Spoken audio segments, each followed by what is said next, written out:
Good morning. आज हम लोग 12th क्लास का एक चैप्टर जिसका नाम है द लॉस्ट स्प्रिंग के बारे में मेन पॉइंट को सभी को डिस्कस कर लेंगे, जो एग्जाम में आपके ऑब्जेक्टिव सब्जेक्टिव लिखने के लिए काफ़ी होंगे। द लॉस्ट स्प्रिंग का मतलब होता है खोया हुआ बचपना। इसे लिखा है अनीस जंग ने। ऑथर का नाम है अनीस जंग।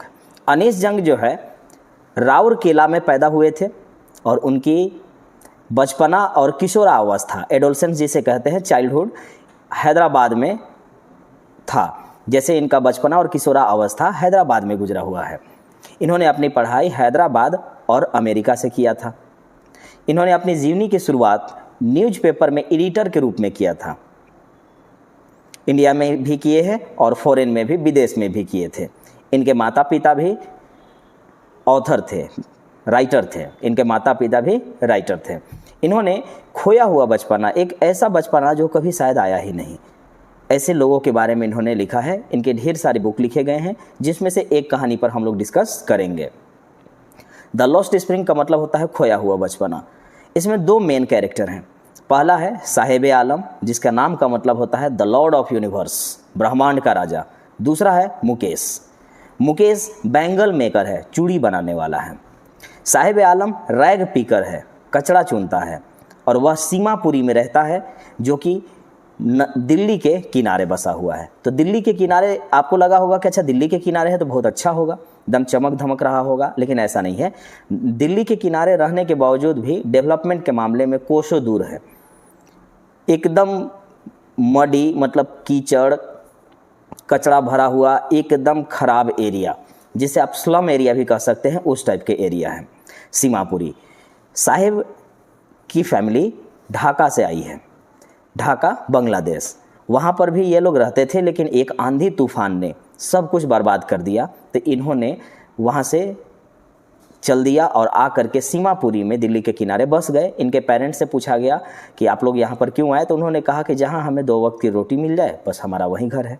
हम लोग वहीं पे टेंट लगाते हैं और रहना स्टार्ट कर देते हैं। हम लोग गोल्ड खोजते हैं, सोना, सोने की तलाश में है। तो ऑब्जेक्टिव क्वेश्चन में आएगा कि आखिर वो खोजता क्या है, तो गोल्ड, सोना खोजता है।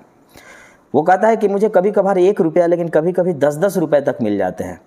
तो ऑथर पूछती हैं कि आखिर तुम ये सब करते क्यों हो। तो उसने कहा, साहिब आलम ने कहा कि हम इसलिए करते हैं क्योंकि हमें पैसे मिलते हैं।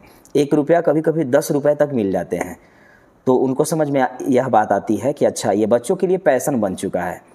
ये काम नहीं है बल्कि वो फैशन है, एकदम जुनून है। वो काम खोजते चलते हैं। जैसे कहीं पे खोजे तो कुछ पैसे मिल गए, कहीं पे कुछ गहना वगैरह तक मिल सकता है, क्योंकि वहाँ पर खोजना है ना, वो किसी भी प्रकार से गिर सकता है।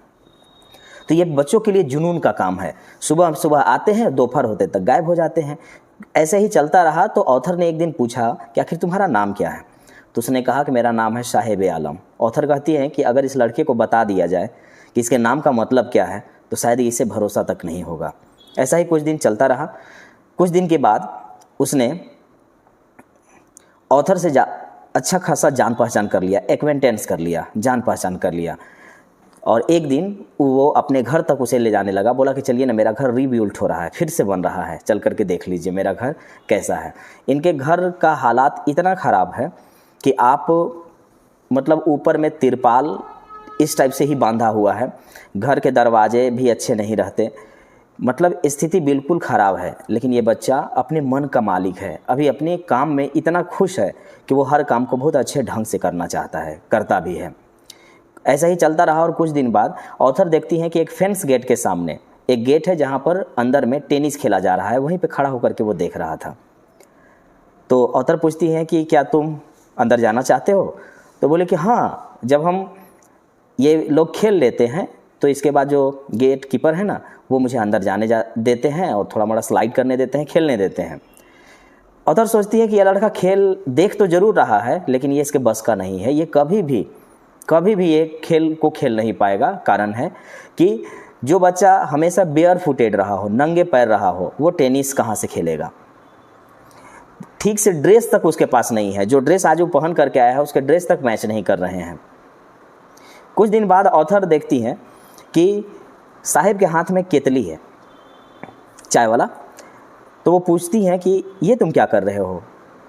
तो उसने कहा कि मैं काम पकड़ लिया हूँ, अब मैं काम करता हूँ। मुझे 800 रुपये मिलते हैं और दिन भर का खाना मिलता है। तो ऑथर पूछती हैं कि क्या तुम इस काम से खुश हो? तो वो लड़का ऐसे सर को झुका लेता है। ऑथर समझ जाती हैं कि इसके हाथ में जो केतली है वो शायद उसके कचरे वाले बैग से, कचरे वाले बोरा से कहीं ज़्यादा भारी से महसूस हो रहा है, क्योंकि यह अब अपने मन का मालिक नहीं रहा। ये अपने अब मन का मालिक नहीं है, बल्कि अब वो किसी का नौकर है, किसी के अंडर में काम करने वाला है। कल तक वो कचरा ही चुनता था, लेकिन वो खुद का मालिक था। जब मन जहाँ आ सकता था, जहाँ जा सकता था, आज इसे ज़बरदस्ती काम करने पड़ेंगे। तो ये थे साहिब आलम के बारे में एक छोटी सी जानकारी, जिससे आपको बहुत फ़ायदा मिलेगा, क्योंकि इसमें सारा चीज़ कवर हो गया।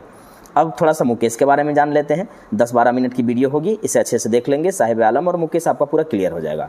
मुकेश की फैमिली फिरोज़ाबाद में रहती है और वो बैंगल मेकर के काम करते हैं, चूड़ी बनाने का काम करते हैं। चूड़ी बनाने का काम इतना खतरनाक है कि जवान होते तक आँख की रोशनी डीम हो जाती है, कम हो जाती है, और बुढ़ापा आते आते टोटली ब्लाइंड हो जाते हैं। ये पूरी तरह से ब्लाइंड हो जाते हैं, पूरी तरह से ये मतलब अंधे हो जाते हैं। उसके बाद भी सोच के देखिए कि इतनी मजबूरी है इनकी कि ये ट्रेडिशनल काम है, परंपरागत, बाप दादा, मैं, मेरा बेटा, मेरा पोता, ये सारे लोग काम करते हैं, फिर भी ये भरपेट खाना नहीं खा पाते, ये घर नहीं बना पाते। लेकिन मुकेश जो है ना, I want to drive a car, I want to be a mechanic, ये कहता है, बोलता है कि मैं कार चलाना सीखना चाहता हूँ, मैं मैकेनिक बनना चाहता हूँ। ऑथर बोलती हैं कि तुम गैरेज कैसे जाओगे, यहाँ से तो गैरेज बहुत दूर है। बोलता है मैं चला जाऊँगा। उसकी आंखों में चमक देख करके ऑथर कहती हैं कि इसके मन में है कि मैं हर हाल में गैरेज का काम सीख लूँ, ड्राइवरी सीख लूँ। यानी ये पहला लड़का है जो अपने परंपरा से हट करके इस काम को कर रहा है। सारे लोग ट्रेडिशनल काम ही करते रहे, चूड़ी बनाते रह गए। फिरोज़ाबाद की गलियों में हर जगह आपको रंग बिरंग की चूड़ियाँ मिलेंगी। वहाँ पर जितने घर होंगे, हर घर में हर एक मेंबर इस काम को करता है। जब मुकेश से जान पहचान हो गई ऑथर को, तो ऑथर को एक दिन वो घर लेकर के गया कि मेरा घर बन रहा है, चलिए चल करके देखिए कि मेरा घर कैसा है। जा कर के देखती हैं तो घर की स्थिति वही उसी के जैसा है। मतलब इसका क्या है कि दरवाज़ा पूरा हिल रहा है, दीवार ऐसे लग रहे हैं कि अब गिर जाएंगे। और मुकेश के बड़े भाई की वाइफ उसमें काम कर रही है, खाना बना रही है, सब्जी काट रही है। और जब ऑथर उसमें जाती हैं तो वो ऐसे घूंघट ओढ़ करके दीवार के पीछे चली जाती हैं। उसका भी एज बहुत कम ही रहता है, लेकिन पहले के ज़माने में तो लोगों की शादी ऐसे ही हो जाती थी, बहुत कम ही उम्र में हो जाती थी। फिर वहाँ पर जा कर के देखती हैं तो सबसे बात करती हैं, तो एक लड़की है जो छोटी सी उम्र की है, वो चूड़ी का काम इतना स्पीड से करती है कि ऑथर मने मन में सोचती हैं कि इस लड़की को पता भी नहीं है कि ये जो काम कर रही है, ये आने वाला समय में इसके हाथ में मेहंदी लग जाएंगे, हाथों में चूड़ियाँ पहना दिया जाएगा, इसे एक दिन दुल्हन बना दिया जाएगा, और ये हिंदुस्तान के औरतों का सुहाग का एक प्रतीक माना जाता है। लेकिन शायद इसे अभी पता भी नहीं है। लेकिन काम में इतना एक्सपर्ट है, इतना स्किल्ड है कि वो काम को एकदम पूरा स्पीड से मशीन की तरह काम कर रही है। वहीं पे बात करते करते मुकेश की दादी रहती है। वो कहती है कि मैंने ज़िंदगी भर में कभी भी पेट भर खाना नहीं खाया, मैंने ज़िंदगी में कभी भी पेट भर खाना नहीं खाया। तो दादा बोलते हैं, उसके दादा, कि मैंने जो काम किया है वो शायद कोई कर भी नहीं पाता है। क्या काम किया है? वही घर बना करके दिया है। यानी इस काम में इतने प्रॉफिट कम हैं कि जो टूटा फूटा घर बना लिया वो भर पेट खाना नहीं खा सकता, और जो भर पेट खाना खा लिया वो टूटा फूटा घर तक नहीं बना सकता। इसके घर की स्थिति है कि दीवार ढहने के कागार पे है, ऊपर में तिरपाल मारा हुआ है, दरवाज़ा एकदम डगमगा रहा है। ये घर बनाने में भर पेट ये खाना तक नहीं खा सके। ऑथर सोचती है कि आखिर सब लोग इस काम में क्यों इन्वॉल्व हैं।